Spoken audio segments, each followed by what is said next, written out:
ಸೇರಿ ಎಲ್ಲರೂ ಸೇರಿ ಅವರಿಗೆ ಪೆನ್ಷನ್ ಕೊಡ್ಸೋಣ ಹಾಗೂ ಜಲ್ದಿ ಇತ್ಯರ್ಥ ಮಾಡೋಣ. ಏನೇನೇನೇನು ಯೋಚನೆ ಮಾಡೋದು ಬೇಕಾಗಿಲ್ಲ. ನಾನು ನಿಮ್ಮ ಜೊತೆಗೆ ಇದ್ದೀನಿ. ನಿಮ್ಮ ಕಷ್ಟ ದುಃಖಗಳನ್ನು ತಗೊಂಡು ಆದಷ್ಟು ಬೇಗನೆ ನಿಮ್ಮ ಕೆಲಸಗಳು ಮಾಡದೆ ನನ್ನ ದೇಹ ಏನೂ ಯೋಚನೆ ಮಾಡಬೇಡ್ರಿ. ಏನೂ ನಮ್ಮ ಬಗ್ಗೆ ತಪ್ಪು ಕಲ್ಪನೆಯನ್ನು ಕೂಡ ಕನಸಿನಲ್ಲೂ ಮಾಡಬೇಡ್ರಿ. ಯಾರ ಮಾಡಿದ್ರೆ ಅವ್ರಿಗೆ ಹೇಳ್ರಿ, ನೀವು ತಪ್ಪು ಮಾತಾಡ್ತೀರಿ, ಅವ್ರ ದೇಹಗಳು ಬೇರೆ ಅಂತ ತಿಳಿ ಹೇಳ್ರಿ. 27ನೇ ತಾರೀಕು ಇದ್ದಾಗ ನಾವು KR ಪುರಮದಲ್ಲಿ ಸೇರೋಣ. ಅಲ್ಲೂ ಬರ್ರಿ. ನಮ್ಮದು ಕಾರಣ KR Puram, Yeshwantpur, Rajajinagar, electronic city, Yelahanka ಎಲ್ಲ ಕಡೆ ಇದ್ದಾರೆ ನಮ್ಮಲ್ಲಿ. ಬರೀ ಇಲ್ಲೇ ಒಂದೇ ಮಾಡ್ಕೊಂಡು ಕೂತ್ರೆ ಅಲ್ಲಿ ಹತ್ತಿರದವರು ಬರಲಿಕ್ಕೆ ನಮ್ಮ ವಿಚಾರಗಳನ್ನು ವಿನಿಮಯ ಮಾಡಿದ್ದೀವಿ. ಎಲ್ಲರೂ ಒಪ್ಕೊಂಡಾರ. ಲಾಸ್ಟ್ ಟೈಮ್ ಪುರ KR ಪುರಮದಲ್ಲಿ ಸಾಕಷ್ಟು ಜನ ಬಂದು, ನೀವು ಅದು ಅಲ್ಲಿಗೆ ಬಂದು ಮುಂದಿನ ಕಾರ್ಯಕ್ರಮವನ್ನು ಕರೆಕ್ಟ್ ಮಾಡೋಣ.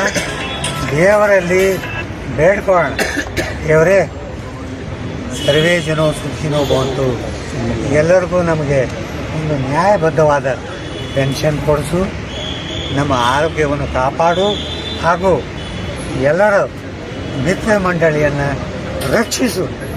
ಯಾಕಂದರೆ ನಮಗೆ ಆರೋಗ್ಯ ರಕ್ಷಣೆ ಬಹಳ ಇಂಪಾರ್ಟೆಂಟ್ ಅದ. ಇಂಥ ವಯಸ್ಸಲ್ಲಿದ್ದು ನಾವು ಈ ಸರಿ ಬಂದವ್ರು ಮುಂದಿನ ಸರಿ ಬರ್ತಾ ಇಲ್ಲ, ನಮಗೆ ಗೊತ್ತಿಲ್ಲ. ಎಷ್ಟೋ ಗ್ರೂಪ್ಗಳಲ್ಲಿ ಬರ್ತದೆ, ಅವ್ರು ಹೋದ್ರು ಇವ್ರು ಹೋದ್ರು, ಏನು ಮಾಡ್ಬೋದು? ಆದರೂ ದೇವರಿಗೆ ಪ್ರೇರಣೆ ಕೇಳೋಣ. ದೇವರನ್ನು ಶಕ್ತಿ ಕೊಡಲಿ.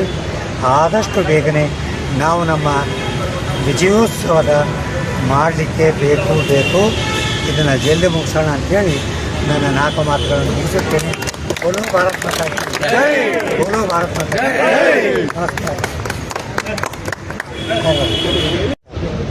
They quoted this letter and they have spoken to me. Please, as per the document given, settle their demands. They are putting more pressure on us. ಇದನ್ನು ಬರೆದು ಕಳಿಸೋದು ಅಂತ ನಮ್ಮ ಕಡೆಯಿಂದ ನಿವೇದನೆ ಇಷ್ಟೇ. ನಮ್ಮಿಂದ ಇದುವರೆಗೂ ತಾವು ಏನು ಮೇಲಲ್ಲಿ ಮಾಡ್ತೀವಿ ಅನ್ನೋದೆಲ್ಲ ಬರವಣಿಗೆ ಮೂಲಕ ಇದಕ್ಕೆ ಉತ್ತರ ಬೇಕಾಗಿದೆ, ಉತ್ತರ ಬಯಸ್ತಾ ಇದ್ದೀವಿ. ಇದೇನು ನಿಮ್ಮ ಇದರಲ್ಲಿ ಕ್ರಮ ತಗೊಳ್ತಕ್ಕಂಥ ಕೆಲಸ. ದಯವಿಟ್ಟು ನಮಗೆ ಈ ಒಂದು ಹಿರಿಯ ನಾಗರಿಕರಿಗೆ ಆದಷ್ಟು ನಿಮ್ಮ ಶ್ರಮ ವಹಿಸಬೇಕು ಅಂತ ನಾನು ಹೇಳ್ತಾ ಇದ್ದೀನಿ. ಲೆಟರ್ ಕಾಪಿ ಇಲ್ಲ ಹೀಗೆ ಯಾರು? Okay, sir, you can give a letter. We will take it, sir. You can send through, yes, sir. Any mode of. email address. Yes, sir. Nagaraju ಇದಕ್ಕೆ ಸೈನ್ ಹಾಕಿ ಬನ್ನಿ, ಓದಿಸಿದ್ದು ಇದು ಹಿಡ್ಕೊಂಡು ಮೊದಲು ತಿಳ್ಕೊಳ್ಳಿ.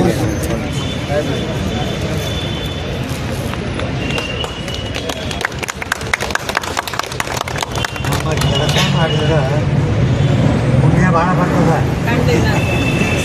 ನಿಮ್ಮ ಮಕ್ಕಳು, ನಿಮ್ಮ ಮೊಮ್ಮಕ್ಕಳು ಹೇಳಿ. Sir, you people are our parents. हमारा parent के age वाले. We understand that. I always tell all our people, sir. This is not the first time. 200 Every time I speak the same. per day we are dying. Sir, ನಮ್ಮ ಪ್ರಶ್ನೆ ಇಷ್ಟು, ಜಮ್ಶೆಡ್ಪುರದ ಆಯುಕ್ತರು ಕ್ರಮ ತಗೊಂಡ್ಮೇಲೆ ನೀವು ಕ್ರಮ ಯಾಕೆ ತಗೊಂಬೋದು ಅನ್ನೋದೇ ಪ್ರಶ್ನೆ. ನೀವು ನಿಮ್ಮ ಅಫಿಷಿಯಲ್ ಆಗಿ ನೀವೇನು ಅನುಮತಿ ತಗೊಂಡ್ರೆ ತಗೊಳ್ಳಿ, ನಮ್ಮ ಅರ್ಜಿನ ಪರಿಗಣಿಸಿ, ಅಷ್ಟೇ ನಾವು ಕೇಳೋದು. ನಾವು ಮತ್ತೆ ಮುಂದಿನ ತಿಂಗಳು ಸಮಯ ಹೇಳಲ್ಲ ಸರ್, ಸಮಯ ಹೇಳಲ್ಲ, ನಮ್ಮ ಕೆಲಸ ಆಗಲ್ಲ ಅಂದರೆ ಇನ್ನೂ ನಮ್ಮ ಜನ ಇದಕ್ಕಿನ ಡಬಲ್ ಕರ್ಕೊಂಡ್ಬರ್ತೀವಿ. Thank you. Thank you, madam.